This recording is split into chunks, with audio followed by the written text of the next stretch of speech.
Magandang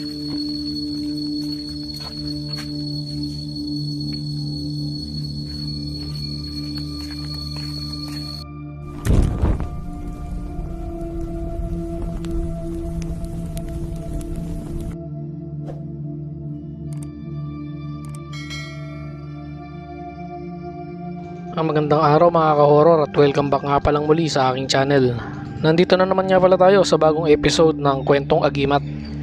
Nitong nakaraan nga ay nag-live itong si Commander Bantugan sa kanyang Facebook page. At dito nga ay mayroon siyang inilabas na pahayag na kung saan ito naman ay kinalungkot ng kanyang mga kapanalig. Dito nga sa live na ito ay napagdesisyonan ni Commander Bantugan na pansamantala muna siyang titigil sa gamutan. Ang dahilan nga raw kaya niya napagdesisyonan ito ay dahil gusto niya na munang unahin ang kanyang pamilya. Sige, sabihin ko na. Para hindi na tayo magtagal-tagal ng mga kung ano-ano. Yung gamutan ko hindi ko naman sinasarado yung sarili ko. No, hindi ko sinasarado yung sarili ko na umalis sa gamutan. Siguro meron lang akong mga ayusin na mga importante. Basta maayos ang lahat. Kailangan muna. Hindi ko maipapangako kung babalik ako. Sa ngayon, ang desisyon ko titigil muna ako sa gamutan. Muna. Yun lang naman Hindi ko naman sinasarado.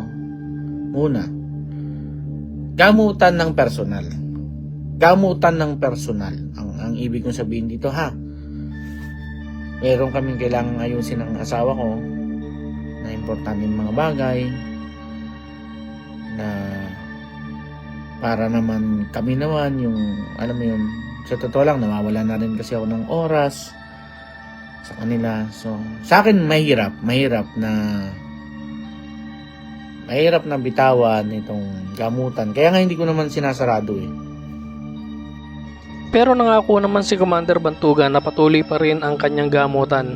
Pero yun nga lang, hindi na siya ang personal na manggagamot, kundi yung mga apprentice niya. Baka mayroon ka manggagamot na kailangan i-repair. Wala akong may re-repair kung hindi mga apprentice ko lang din, syempre. Kasi maraming legit dyan. Pero syempre, ang i-repair ko yung apprentice ko kasi ako mismo nagturo sa kanila Andito sila sa akin Dito sila nang gagamot, di ba? Pagdating naman daw sa testingan ng gamit ay hindi naman isinasarado ni Commander Bantugan ang kanyang pinto.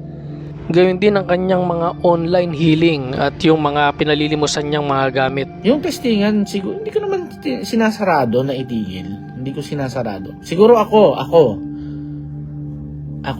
Pero yung mga medalyon natin, yung mga online nating pinalilimusan na medalyon, yung mga online healing, yung distance healing natin, tuloy naman yan. Yung personal lang naman ang ko. Kasi yung personal kasi, malaki yung oras na ginugugol ko dyan. So yun ang mga ka-horror. Malinaw naman na sinabi ni Commander Bantugan na yung kanyang personal na gamutan lang ang kanya munang ititigil. At yung mga online healing niya at saka yung pinalilimusan niyang mga medalyon ay tuloy pa rin. At ganun din dun sa testingan ng agimat. At isang linggo nga matapos mag-live itong si Commander Bantugan ay meron na nga siyang in-upload sa kanyang YouTube channel na testingan ng agimat. Bale, ang nagpa-testing nga pala sa kanya ng gamit ay isang matandang antingero. At ang kanya pinatesting ay 4 na medalyon. So medyo kakaiba itong testingan na ito mga ka-horror kumpara doon sa mga dating testingan ni Commander Bantugan. Dahil ang ginamit niya na baril dito mga ka-horror ay yung pang-sniper na ipinakita niya dati. So ano pa nga ba hinihintay natin mga ka-horror? Huwag na nating patagalin ito at sabay-sabay nating panoorin at sabay-sabay tayong mag-react sa ginawang testingan ni Commander Bantugan. Sa ngayon ng pagkakataon ngayon gagamitin natin yung pangmalayuan kasi sawa na tayo sa pistol. Yung mahaba ko naman ang gagamitin ko ngayon. So tingnan natin kung ano yung mangyayari. At yun nga mga ka-horror, ang gagamitin niya rito ni Commander Bantugan ay yung mahabang baril niya. Kapansin-pansin ng mga ka-horror na si Commander Bantugan ay tila nag-diet. Maganda ang katawan niya ngayon, balingkinitan, hindi tulad dati. Bali yung distansya nga pala ng layo ni Commander Bantugan doon sa target ay 20 meters. Dahil yun nga, ang gagamitin niya rito ay yung mahaba at meron tong parang telescope. So panoorin natin mga ka-horror at isinasalang na yung unang medalyon. So yan si tatay na antingero.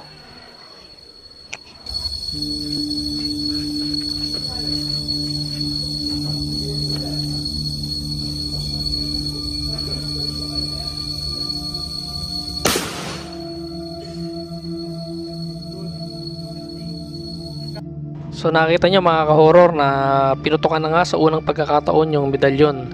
Pero tila naninibago pa si Commander Bantugan dito sa setup na ganito.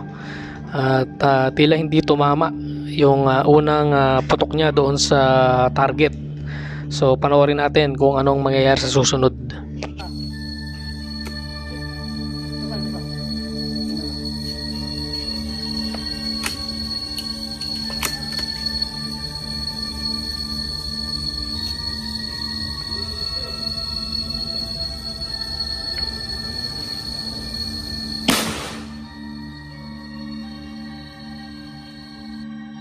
So sa pangalawang pagkakataon ay pinutukan ulit ni Commander Bantugan yung medalyon. Pero tila hindi tumama, no? Ito lang yung medyo problema dito pagka malayo yung pumuputok doon sa target. Hindi natin masyadong maaninag kung tumama na ba o hindi. Kaya papupuntahan ito ni Commander Bantugan doon sa kasama niya. So tingnan natin kung tumama na ba o hindi yung pangalawang putok doon sa target.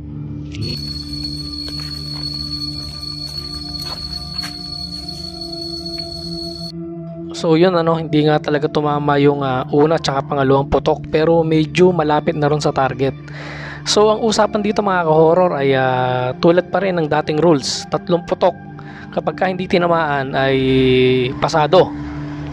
Bali ang naging usapan nila rito ng matandang antingero ay kapag ka meron ng pumasa na gamit ay tsaka nila pag-uusapan kung magkano lilimusan ni Commander Bantugan yung pumasa na gamit na yun. Dito ko talaga napatunayan na itong si Commander Bantugan ay hindi basta-bastang humawak ng baril. Kasi dito parang pinag-aaralan niya yung nangyayari. Kumbaga kinakalkulan niya kung saan tumatama yung bala, ano ba yung range. May mga ganun kasi dyan eh. So hindi basta putok ka lang ng putok. So tingnan nyo mga ka-horror kung ano ang mangyayari sa mga susunod na putok ni Commander Bantugan. Pistol final.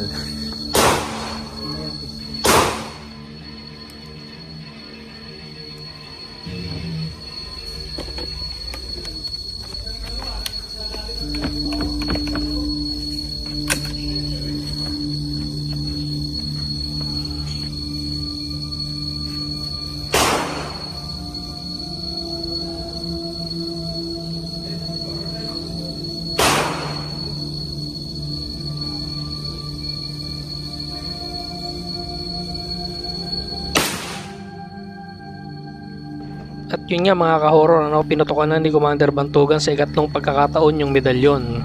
Kapag ito ay hindi pa rin tumama, so ibig sabihin pasado na yung medalyon. So tingnan natin kung ano ang naging resulta.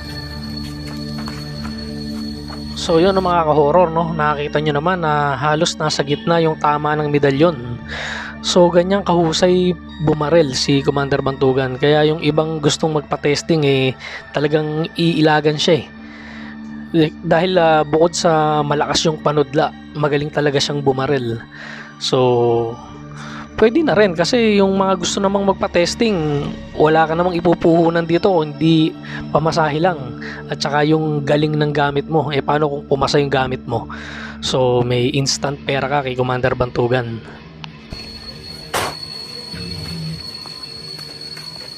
Dito nga isasalang na ni tatay yung pangalawang gamit niya.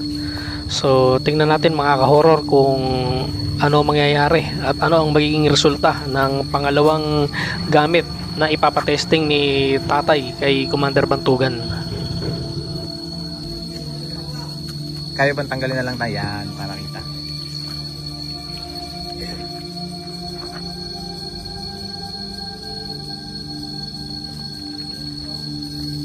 Kapansin-pansin mga ka-horror na bukod sa malayo yung pwesto ni Commander Bantugan doon sa target niya, 20 meters daw ang layo niyan, ay talaga namang yung tinatarget ay maliliit din, ano?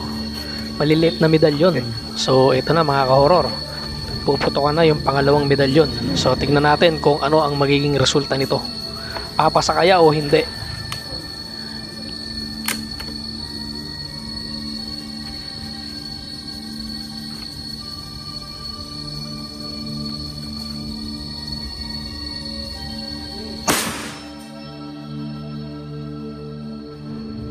At yun nga mga ka-horror, pinutokan na yung pangalawang medalyon. So tingnan natin kung ano ang resulta nito.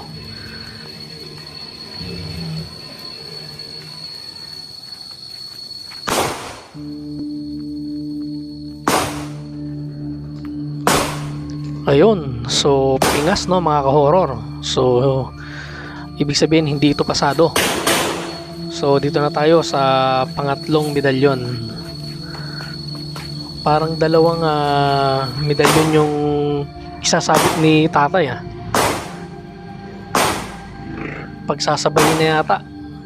So tingnan natin kung ano ang magiging resulta nitong pangatlong salang ni tatay. Magkasama yan.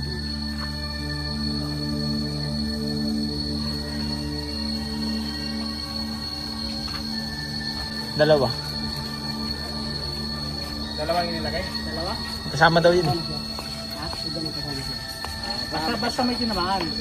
Okay. Kasi hindi naman natin may straight yung dalawang yan.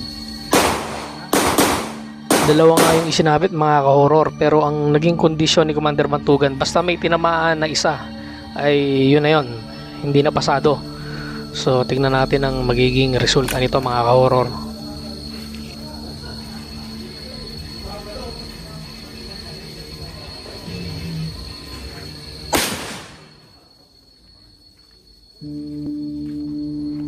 So yun ano, pinutukan na nga yung medalyon. Tinamaan kaya? So yan, nilalapitan ng kasama ni Commander Bantugan. Titingnan kung tinamaan. Yun lang, nawala na yung isa. So ibig sabihin wala na ito. Kumbaga hindi na ito pasado.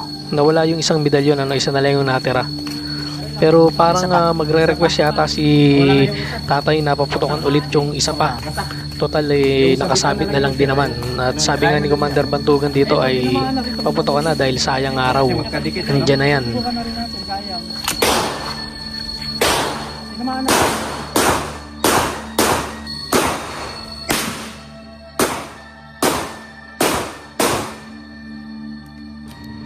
So yun ano, pinaputokan na ulit ni Commander Bantugan yung natirang medalyon na nakasabit.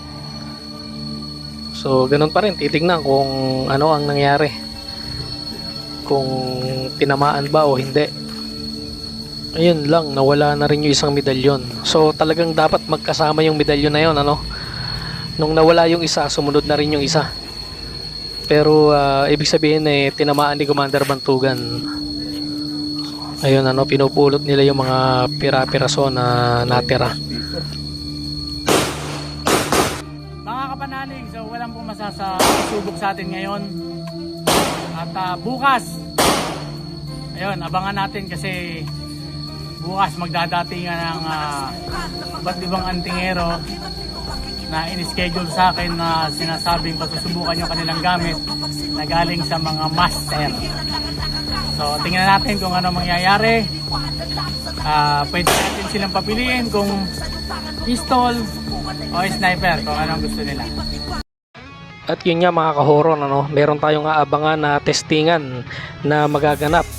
Dahil meron daw mga pupuntang magpapatesting kay Commander Bantugan at yung mga gamit daw ay nanggaling.